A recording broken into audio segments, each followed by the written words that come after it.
İşğaldan azad olunmuş ərazilərdə əzəli torpaqlarına qayıtmış vətəndaşlara dövlət xidmətlərinin daha rahat, əlçatan və şəffaf formada təqdim edilməsi məqsədi ilə tədbirlər davam etdirilir. Bu çərçivədə vətəndaşlara xidmət və sosial innovasiyalar üzrə Dövlət Agentliyi növbəti səyyar asan xidməti Laçın şəhərində təşkil edir.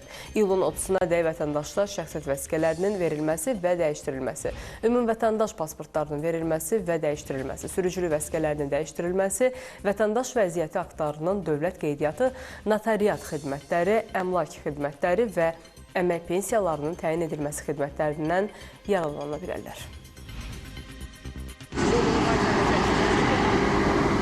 Tarixi torpaqlarımıza qayıdan vətəndaşlarımıza dövlət xidmətlərinin daha rahat, əlçatan və operativ göstərmək məqsədi ilə növbəti səyyar xidmət Laçın şəhərində təşkil edilir.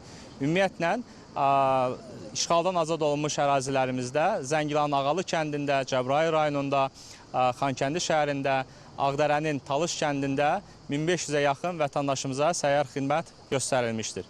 Ümumiyyətlə, ümumilikdə səyyar asan xidmət avtobusları vasitəsilə 3 milyon 400 minə yaxın vətəndaşımıza səyyar xidmət təşkil edilmişdir.